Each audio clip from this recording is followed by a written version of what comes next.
Halo Sobat Cuan, jumpa lagi dengan saya di Cerita Saham. Pada video kali ini saya akan cerita saham Airgas yang akan listing ataupun IPO dalam waktu dekat ini. Ada 7 hal yang akan saya bahas mengenai Airgas. Yang pertama menganalisa prospektus, 2 menganalisa neraca, menganalisa laba rugi, menganalisa arus kas, menganalisa valuasi, menganalisa underwater, dan yang terakhir kesimpulan. Ringkasan perusahaan emiten, Airgas berkedudukan di Bekasi, didirikan berdasarkan Akta Pendirian nomor 634 tanggal 28 November 2018. Adalah perusahaan yang bergerak di bidang jasa penunjang industri gas, meliputi penyediaan produk atau spare parts, hingga ke engineering, procurement, and construction. Kegiatan utama perseroan dibagi menjadi 2 segmen, yaitu produk dan jasa. Produk terdiri dari penjualan produk seperti regulator, transition fitting, converter kit, dan lain-lain. Sedangkan untuk segmen jasa, terdiri dari jasa konstruksi seperti pembangunan gas metering and regulating station, regulator sektor, dan jasa lainnya.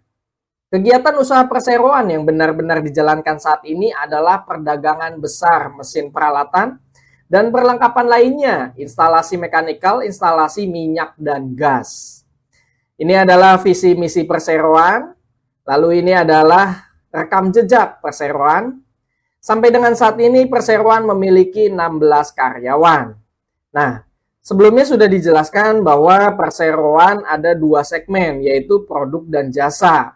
Nah, untuk produk, Sobat Cuan bisa lihat di sini, berikut ini adalah produk-produk yang diperdagangkan oleh perseroan. Dan ini salah satunya jasa-jasa yang ditawarkan oleh perseroan. Untuk APC, di sini ada engineering, procurement, construction, utamanya di sektor gas industri dan city gas, lalu services.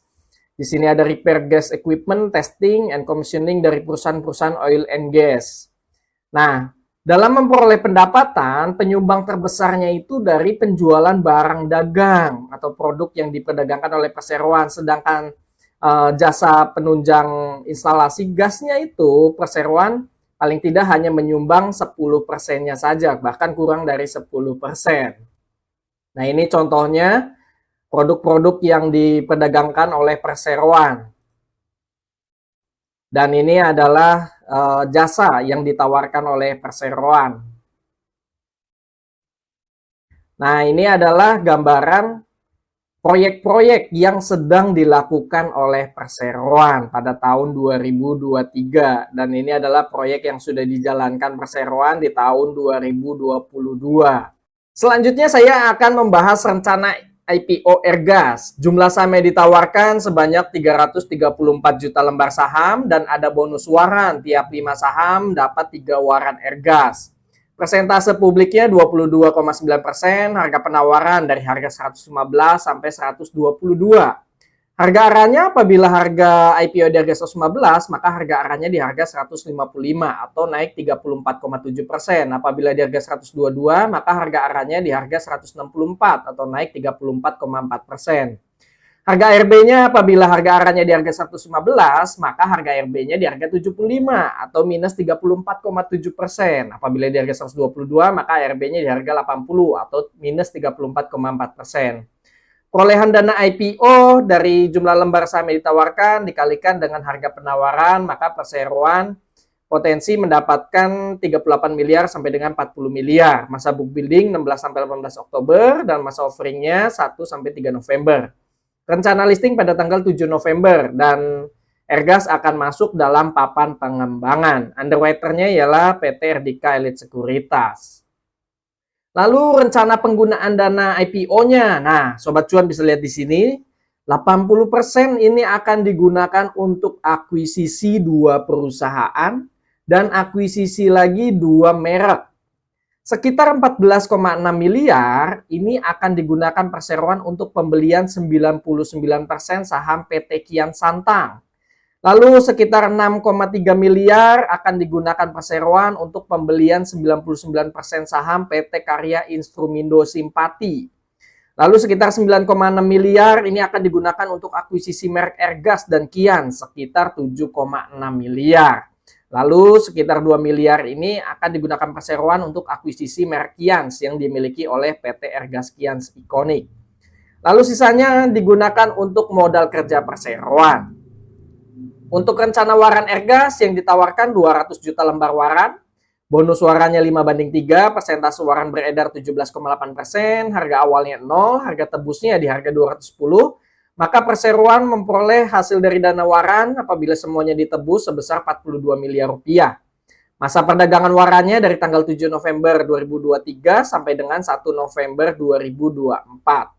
Untuk masa tebusnya dari tanggal 7 Mei 2024 sampai dengan 6 November 2024. Penggunaan dana waran 100% untuk modal kerja perseroan.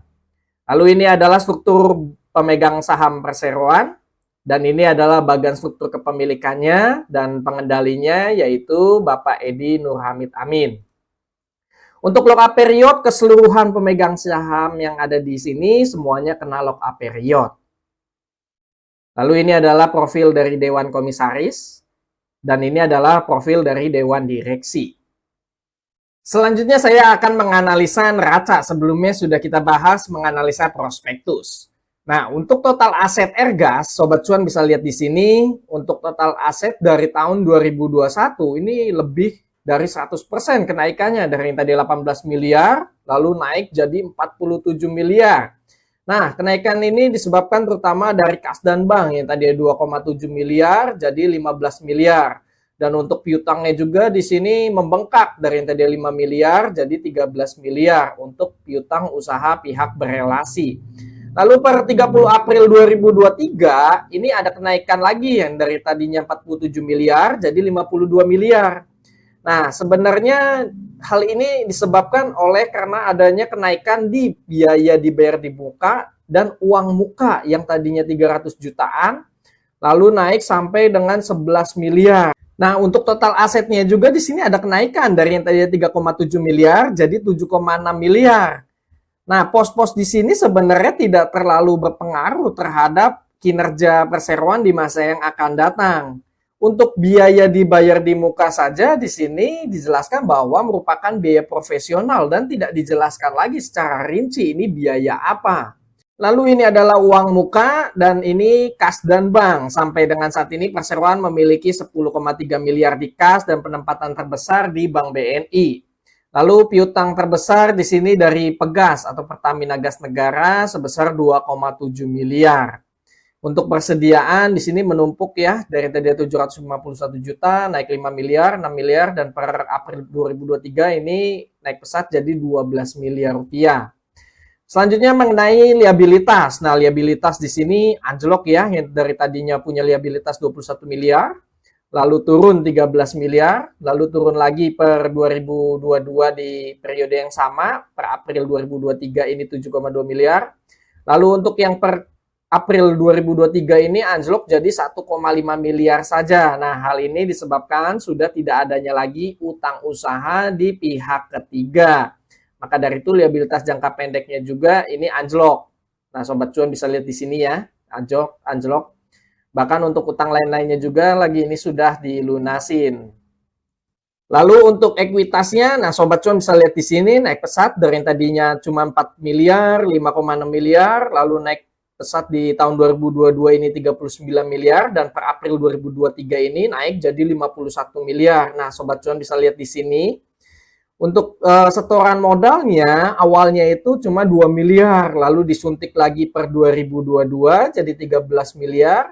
Lalu menjelang IPO disuntik lagi jadi 40 miliar. Nah, bisa jadi perusahaan ini disuntik karena pertama arus kas operasionalnya itu negatif, maka dari itu perusahaan butuh suntikan modal untuk memperkuat likuiditasnya. Atau yang kedua bisa jadi berhubung emiten ini mau IPO, mungkin saja ingin masuk ke papan pengembangan yang syarat minimumnya itu bisa jadi minimal 50 miliar sehingga perseroan khususnya pemegang saham di sini ada suntikan modal. Maka dari itu ekuitasnya ini khususnya di modal ditempatkan di store ini naik jadi 40 miliar rupiah.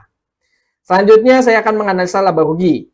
Nah, Sobat Cuan bisa lihat di sini untuk pendapatan perseroan ini dari tahun 2020 sampai dengan 2022 meningkat terus yang tadinya 37 miliar naik 41 miliar, 42 miliar. Namun per April 2023 ini apabila disetahunkan malah turun dibandingkan dengan tahun 2022. Semoga saja dengan ada sisa sampai dengan akhir tahun ini perseroan bisa menggenjot lagi pendapatan yang didapatkan. Lalu untuk pendapatan terbesar yang sebelumnya sudah disinggung juga bahwa penyumbangnya itu terbesar dari perdagangan produknya. Lalu untuk jasa servis instalasi gas ini paling tidak kurang dari 10% menyumbang pendapatan perseroan. Lalu untuk penjualannya terbesar ini dari Pegas, yaitu PT Pertamina Gas Negara menyumbang 46,8% dari keseluruhan pendapatan perseroan. Lalu untuk laba bersihnya di sini Sobat Cuan bisa lihat meningkat ya, dari yang tadi 1,6 miliar lalu naik 6,2 miliar, tapi sayangnya per April 2023 ini apabila disetahunkan ini malah turun dibandingkan dengan periode tahun 2022. Selanjutnya saya akan menganalisa arus kas. Nah, sebelumnya sudah saya singgung juga di bagian ekuitas kenapa adanya setoran atau suntikan modal ya. Nah, untuk bagian arus kas aktivitas operasi itu ternyata negatif. Jadi lebih banyak uang keluar dibandingkan dengan uang masuk dari aktivitas operasinya. Sobat Cuan bisa lihat di sini di tahun 2020 ini minus sampai 1,1 miliar, lalu sempat surplus di tahun 2021 5,6 miliar, tapi malah membengkak di sini di tahun 2022 minus 13 miliar. Karena penerimaan kas dari pelanggannya ini cuma 35 miliar, sedangkan uang keluar untuk karyawan, lalu untuk kepada pemasok ini sampai 49 miliar. Maka dari itu, untuk arus kas aktivitas operasinya ini minus, lebih banyak uang keluar. Dan per April 2023 juga sama di sini. Ini minus 3,5 miliar. Nah, dari aktivitas investasi juga lebih banyak uang keluar. Sebenarnya kalau investasi ini bagus uang keluar, artinya ada dana atau uang digunakan untuk investasi.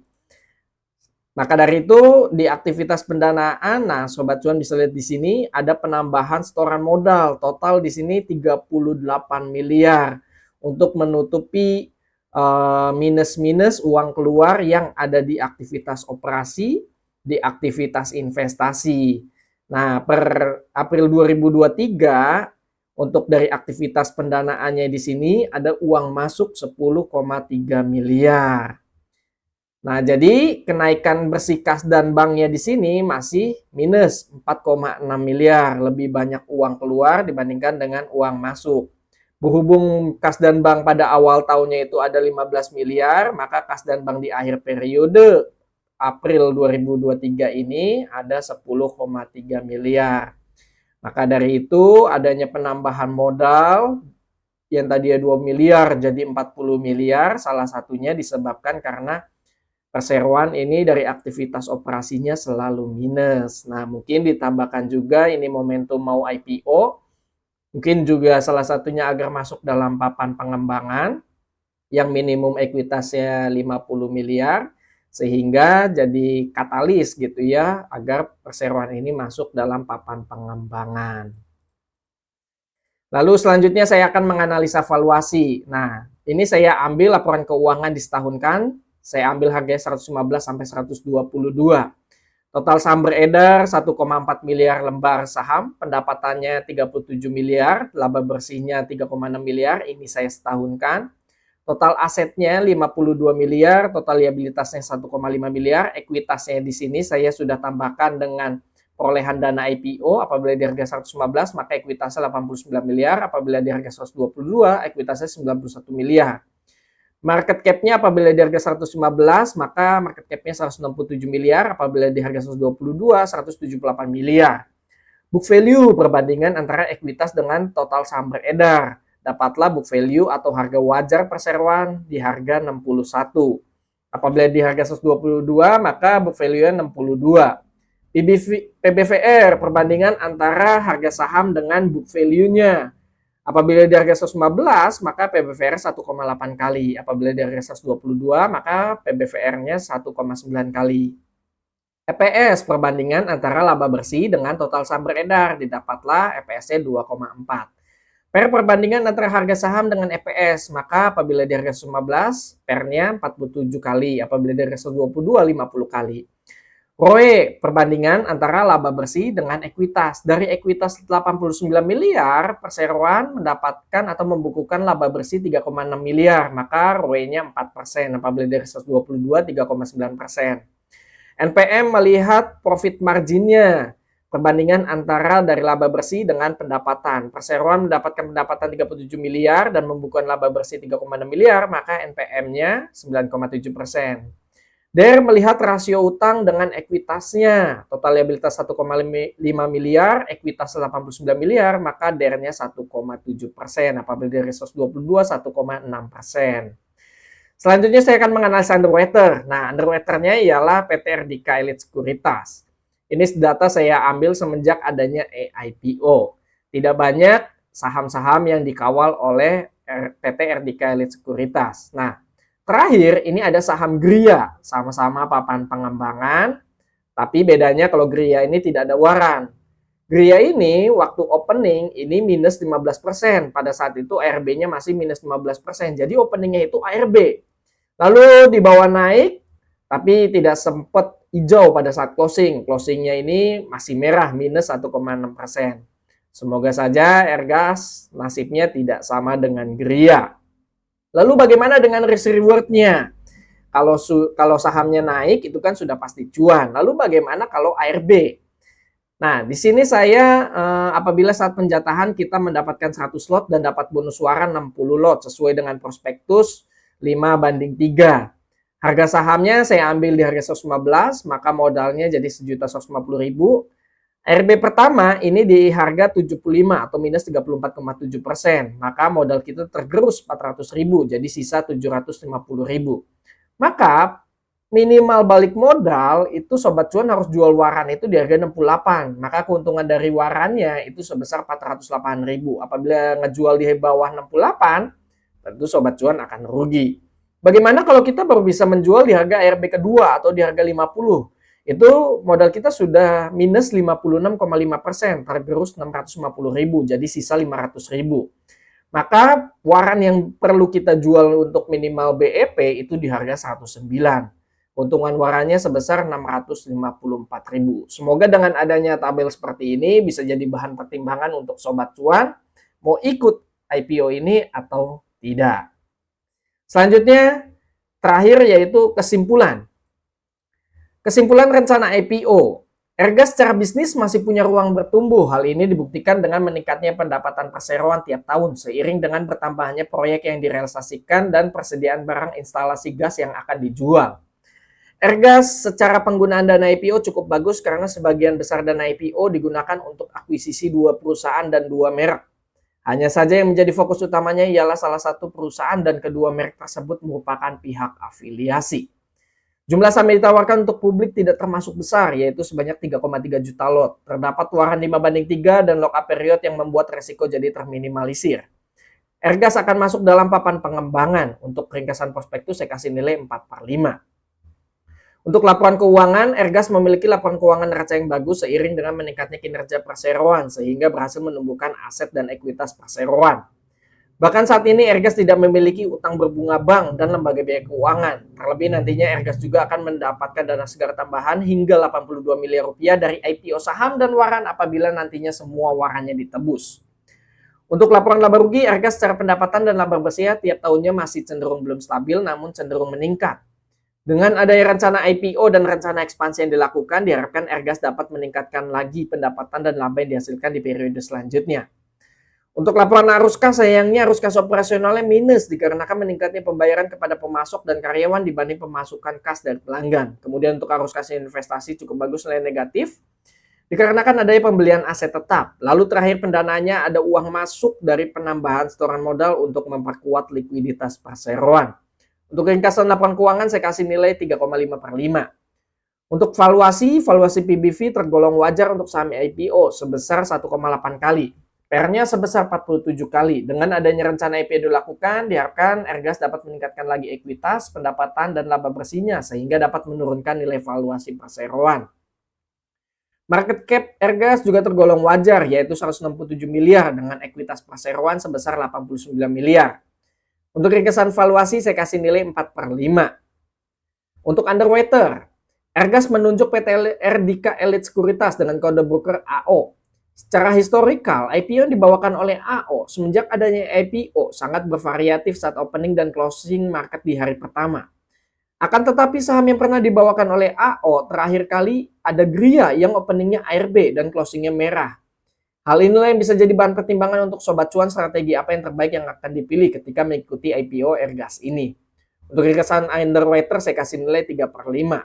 Kesimpulan akhir, saya secara pribadi cenderung ikut IPO ini. Untuk lebih jelasnya nanti ikut atau tidak, Sobat Cuan bisa follow Instagram kami, grup WA, dan Stockbit forum chat. Link tersedia di kolom deskripsi. Bagaimana nih Sobat Cuan, mau ikut IPO ini atau malah tidak? Disclaimer on, video yang berisikan data dan atau informasi yang tersedia hanya sebagai bahan referensi dan edukasi, bukan sebagai ajakan. Keputusan bertransaksi beli jual skip mengacu pada rekomendasi saham dan isi video ini sepenuhnya merupakan tanggung jawab Sobat Cuan. Setiap video yang ditampilkan bukan jaminan keuntungan dari saham yang direkomendasikan. Segala resiko yang timbul merupakan tanggung jawab Sobat Cuan. Pastikan Sobat Cuan mengerti akan risk profile dan money management Sobat Cuan sendiri. Pemilik channel tidak bertanggung jawab atas akibat langsung ataupun tidak langsung dari semua teks, gambar, suara, dan segala bentuk rekomendasi yang ditampilkan dalam video ini. Jangan lupa Sobat Cuan harus selalu do your own research sebelum melakukan keputusan transaksi. Sumber data didapatkan dari prospektus Ergas. Semoga Sobat Cuan selalu diberikan rezeki yang melimpah dan sehat selalu. Amin. Terima kasih bagi Sobat Cuan yang sudah mengikuti cerita saham Ergas dari awal sampai akhir. Semoga video yang disampaikan bermanfaat bagi Sobat Cuan dan bisa jadi bahan pertimbangan untuk ikut IPO Ergas ini atau tidak. Sampai jumpa pada video cerita saham selanjutnya. Happy trading, happy investing, happy IPO. See you semua, bye-bye.